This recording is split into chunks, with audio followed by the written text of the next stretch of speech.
Hello focus, recently अभी ministry of कोल जो कि हमारे गवर्नमेंट ऑफ इंडिया के अंडर में आती है, उन्होंने एक डिटेल्ड एडवर्टाइजमेंट पब्लिश करा है regarding recruitment for legal consultant in the office of coal controller.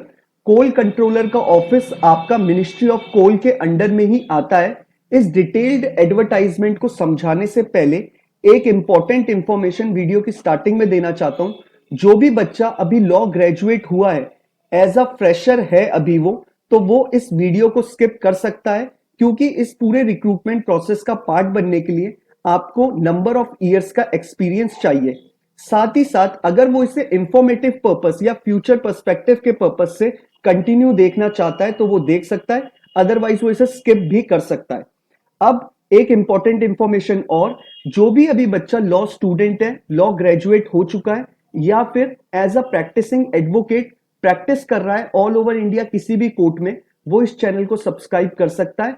क्योंकि इस चैनल पे आपको एम्पैनल होने की जितनी भी ऑल ओवर इंडिया में वैकेंसी आती है, क्योंकि एडवोकेट एम्पैनल होना चाहते हैं ताकि उनका सोर्स ऑफ इनकम और ज्यादा बढ़े। साथ ही साथ जुडिशरी की जितनी भी वैकेंसीज आती हैं लॉ स्टूडेंट्स के लिए, इंटर्नशिप्स की जितनी वैकेंसी आती हैं, वो सारी वैकेंसीज ऑल ओवर इंडिया जितनी भी निकलती हैं, आपको टाइमली यहां पे उनका अपडेट्स मिल जाता है। अब हम इस डिटेल्ड एडवर्टाइजमेंट के बारे में बात कर लेते हैं। इसमें जो नंबर ऑफ वैकेंसी निकाली गई है वो एक है, सिंगल वैकेंसी निकाली गई है, और इस फॉर्म को फिल करने की लास्ट डेट रखी गई है 10th ऑफ अगस्त 2023। 10 अगस्त 2023 से पहले आपको ये फॉर्म फिलअप कर देना है। अब हम बात कर लेते हैं इसके एलिजिबिलिटी क्राइटेरिया की। आपको ये डेजिग्नेशन जो ऑफर कर रहे हैं, एक बार मैं आपको फिर से बता दूं, वो लीगल कंसल्टेंट की कर रहे हैं, और आप कोल कंट्रोलर ऑर्गेनाइजेशन दिल्ली में लोकेट करे जाएंगे। आपको दिल्ली में रह के ही काम करना है। आपका कोई भी इसमें एग्जाम कंडक्ट नहीं होने वाला है, डायरेक्टली आपका इंटरव्यू होगा अगर आप शॉर्टलिस्ट होते हैं आपकी एप्लीकेशन के अकॉर्डिंग। अब बात कर लेते हैं इसमें एसेंशियल क्वालिफिकेशन की। नंबर ऑफ इयर्स का 5 साल का एक्सपीरियंस मांगा है। अगर आपको as a practicing advocate all over India में कोर्ट में किसी भी कोर्ट में आप प्रैक्टिस कर रहे हैं, और अगर आपके 5 साल कंप्लीट हो चुके हैं, तो आप इस रिक्रूटमेंट प्रोसेस का पार्ट बन सकते हैं। एक बार फिर से एसेंशियल क्वालिफिकेशन रिपीट कर देता हूं। आपके पास 3 ईयर या फिर 5 ईयर का एलएलबी की डिग्री होनी चाहिए, और साथ ही साथ आप बार काउंसिल ऑफ इंडिया के रजिस्टर्ड एडवोकेट होने चाहिए, मतलब आपके पास एनरोलमेंट सर्टिफिकेट होना चाहिए। तो आपके पास एलएलबी की डिग्री होनी चाहिए, इररिस्पेक्टिव वो 3 ईयर है या 5 ईयर, आपके पास एलएलबी की डिग्री होनी चाहिए। सेकंड चीज, आपके पास एनरोलमेंट सर्टिफिकेट होना चाहिए जो आपको bar council of India provide करता है। तीसरी चीज, आपके पास मिनिमम 5 साल का एक्सपीरियंस होना चाहिए, तभी आप इस रिक्रूटमेंट प्रोसेस का पार्ट बन पाएंगे। आप अपेयर होने चाहिए हाई कोर्ट और सुप्रीम कोर्ट के कोर्ट्स में, या फिर अगर आप कोई गवर्नमेंट एम्प्लॉय भी हैं, पब्लिक सेक्टर अंडरटेकिंग पीएसयू में काम कर रहे हैं, लेकिन अगर आप लीगल डिपार्टमेंट के वहां के एम्प्लॉय हैं, तभी आप इस रिक्रूटमेंट प्रोसेस का पार्ट बन पाएंगे। अब बात कर लेते हैं इसके स्कोप ऑफ वर्क में। आप इनमें जो भी लीगल काम होगा मिनिस्ट्री ऑफ कोल में, उसमें आपका हाथ होगा। उसमें आपको आपको कोर्ट रूम्स भी भेजा सकता है अपेयर होने के लिए। आपको जितने भी लीगल मैटर होंगे पोर्टल पे जो अपलोड्स होंगे, सब कुछ आपके कंसर्न से होंगे। मेथड ऑफ एंगेजमेंट का बता दिया, ये कॉन्ट्रैक्चुअल बेसिस की जॉब है। आपका 1 साल का कॉन्ट्रैक्ट बनेगा। अगर आपके सुपीरियर्स को आपकी परफॉर्मेंस सेटिस्फैक्ट्री लगती है, तो आपके टेन्योर को रिन्यू किया जा सकता है, आपके कॉन्ट्रैक्ट को रिन्यू किया जा सकता है, और आपके टेन्योर को 1 साल फर्दर एक्सटेंड किया जा सकता है। एज लिमिट इसमें जो मैक्सिमम एज है वो 35 ईयर्स रखी गई है। अगर आप बिलो 35 ईयर्स से बिलोंग करते हैं, आपकी एज बिलो 35 ईयर्स है, तो आप इस रिक्रूटमेंट प्रोसेस का पार्ट बन पाएंगे।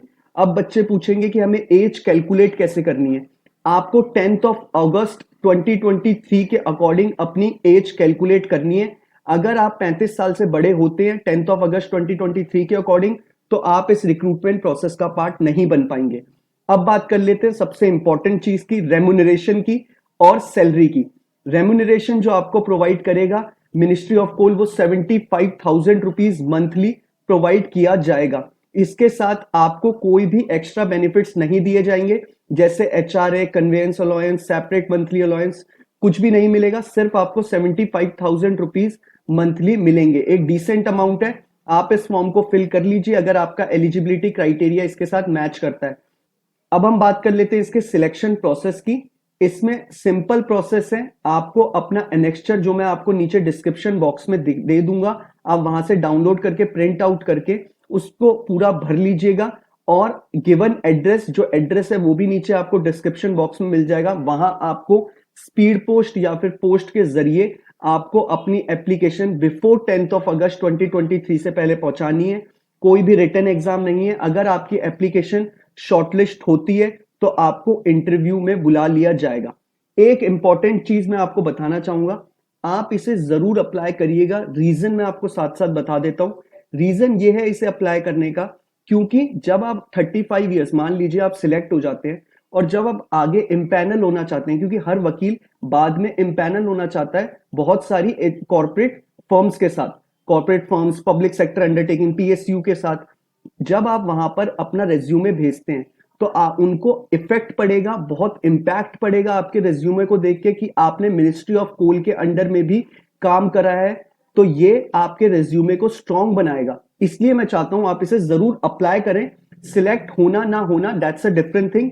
अब हम बात कर लेते हैं इसके कि अटेंडेंस के बारे में और कॉन्फिडेंशियलिटी एक चीज अलग है इसमें, कि आप जो भी, जब आप सिलेक्ट हो जाएंगे, जो भी आप चीजें आपको वहां बताई और करवाई जाएंगी, आप वो बाहर किसी के साथ डिस्कस नहीं कर सकते। वो सब आपका काम सीक्रेटली होगा।